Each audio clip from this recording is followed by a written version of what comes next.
राधे राधे दोस्तों, कैसे हैं आप सब। हमारे YouTube चैनल कैस्थी राधे कृष्णा श्रृंगार में आपका स्वागत है।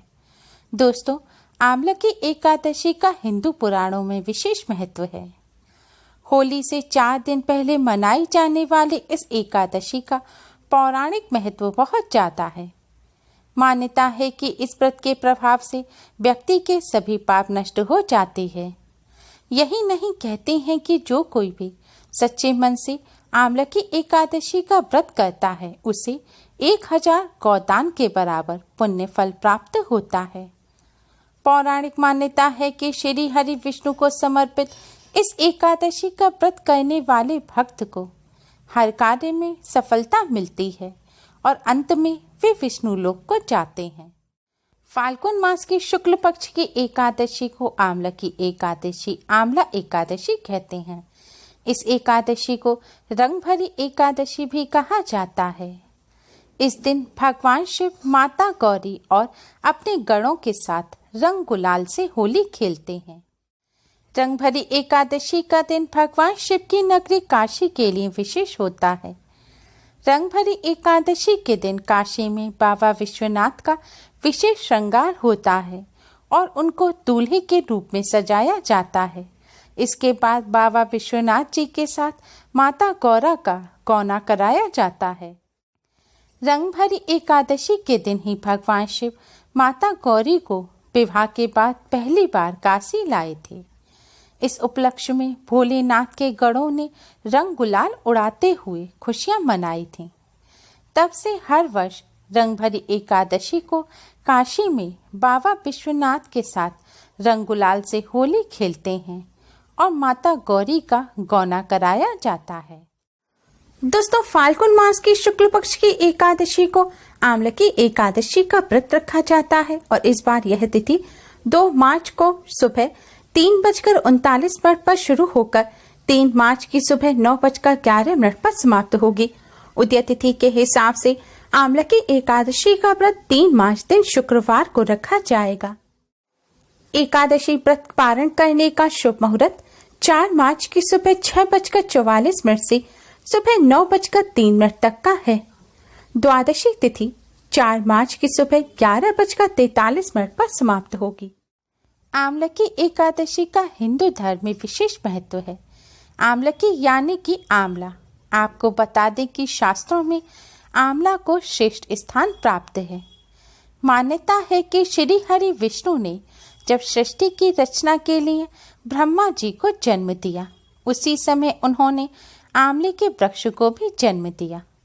आंवले को भगवान विष्णु ने आदि वृक्ष के रूप में प्रतिष्ठित किया है। इसके हर अंग में ईश्वर का स्थान माना जाता है।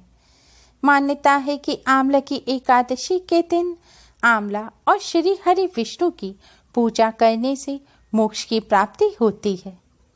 मान्यता है कि जो लोग स्वर्ग और मोक्ष प्राप्ति की कामना रखते हैं उनको आंवला की एकादशी के दिन आंवले के वृक्ष के नीचे बैठकर भगवान विष्णु की आराधना करनी चाहिए। कहते हैं कि आंवला भगवान विष्णु का प्रिय फल है। आंवले के वृक्ष में भगवान विष्णु का निवास माना जाता है। आंवला की एकादशी के दिन भगवान विष्णु का पूजन आंवले के वृक्ष के नीचे बैठकर किया जाता है। इस दिन आंवले के वृक्ष का और आंवले फल दोनों का ही पूजन किया जाता है। आंवले के फल में भगवान शिव जी के प्रिय बेलपत्र और भगवान विष्णु जी के प्रिय तुलसी जी के गुण होते हैं। आंवले के फल से भगवान विष्णु, भगवान शिव का पूजन करने से भगवान विष्णु तथा भगवान शिव दोनों ही प्रसन्न होते हैं। आंवला की एकादशी का व्रत रखने वालों को दसवीं तिथि को सूर्यास्त से पहले केवल एक समय सात्विक भोजन ग्रहण करना चाहिए। भोजन में प्याज, लहसुन, बैंगन, मसूर की दाल आदि चीजों का सेवन भी नहीं करना चाहिए और चावल का सेवन भी नहीं करना चाहिए। आंवला की एकादशी से एक दिन पहले यानी कि 10वीं को रात के समय भगवान विष्णु का ध्यान करते हुए सोना चाहिए। एकादशी के दिन सबसे पहले नित्य कर्म से निवृत्त होकर स्नान करें और स्वच्छ वस्त्र धारण करें। अब घर के मंदिर में विष्णु जी की प्रतिमा के सामने हाथ में तिल, कुश, मुद्रा और जल लेकर व्रत का संकल्प लें। संकल्प लेते हुए इस प्रकार कहें, मैं भगवान विष्णु की प्रसन्नता एवं मोक्ष की कामना से आंवला की एकादशी का व्रत रख रहा हूँ या रख रही हूँ। मेरा यह व्रत सफलतापूर्वक पूरा हो, इसके लिए श्री हरि विष्णु मुझे अपनी शरण में रखें। अब विधि विधान से श्री हरि विष्णु का पूजन करें। सबसे पहले भगवान विष्णु जी की प्रतिमा को स्नान कराएं। भगवान विष्णु को पंचामृत से स्नान कराएं। पंचामृत यानी कि दूध, दही, घी, शहद और शक्कर। पंचामृत से स्नान ना करा सके तो दूध में या जल में एक चुटकी हल्दी डालकर भगवान विष्णु जी को स्नान कराएं। इसके बाद भगवान जी को स्वच्छ पीले रंग के वस्त्र पहनाएं। आज के दिन भगवान विष्णु को पीले रंग के वस्त्र पहनाना बहुत ही शुभ माना जाता है। अगर आपके घर में भगवान विष्णु जी की प्रतिमा ना हो तो भगवान विष्णु जी की तस्वीर को साफ कपड़े से पोंछें और उन्हें पीले रंग का जनेऊ अर्पित करें या फिर पीले रंग का पीतांबर पहनाएं। अब भगवान श्री हरि विष्णु को तुलसी दल के साथ किसी पीले रंग के मिष्ठान का भोग लगाएं, ऋतु फल का भोग लगाएं और पीले रंग के पुष्प अर्पित करें। इसके बाद भगवान श्री हरि विष्णु के सामने एक शुद्ध घी का दिया जलाएं और एक सुगंधित धूप बत्ती जलाएं। अब भगवान श्री गणेश को प्रणाम करें, फिर भगवान विष्णु माता लक्ष्मी जी को प्रणाम करें, भगवान शिव माता पार्वती जी को प्रणाम करें। इसके बाद भगवान श्री गणेश की आरती करें, भगवान विष्णु की आरती करें और उन्हें प्रणाम करें।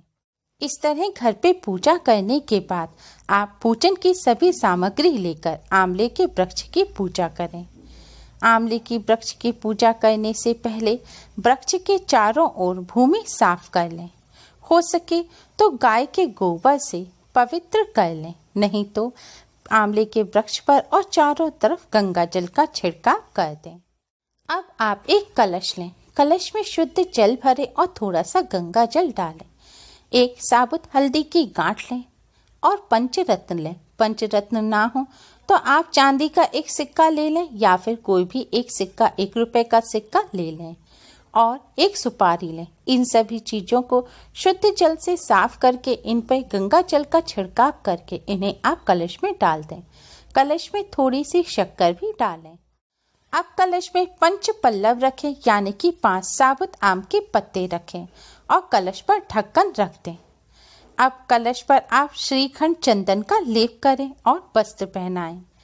इसके बाद कलश के ऊपर भगवान विष्णु जी के अवतार परशुराम जी की मूर्ति स्थापित करें।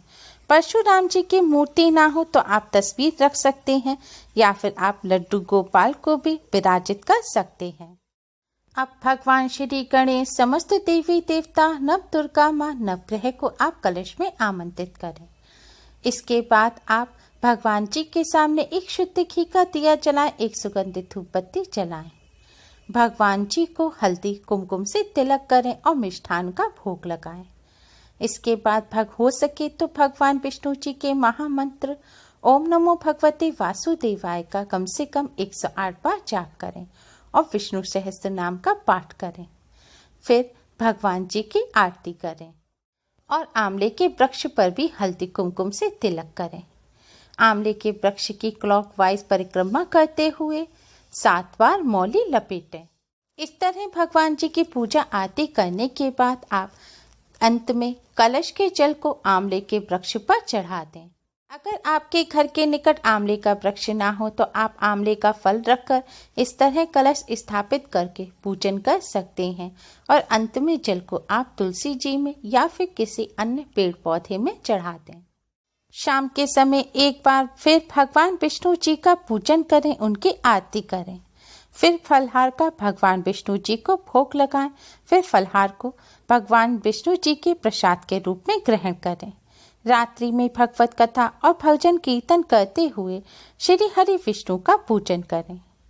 अगले दिन द्वादशी के दिन सुबह उठकर स्नान करके भगवान विष्णु जी का पूजन करें। ब्राह्मण को भोजन कराएं, उन्हें यथाशक्ति दान दक्षिणा देकर विदा करें।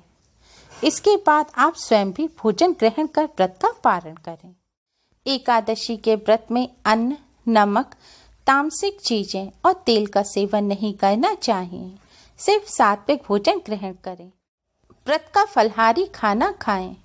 व्रत के नमक का सेवन करें। कूटू, आलू, साबूदाना आदि का सेवन करें। आप सभी प्रकार के फल खा सकते हैं।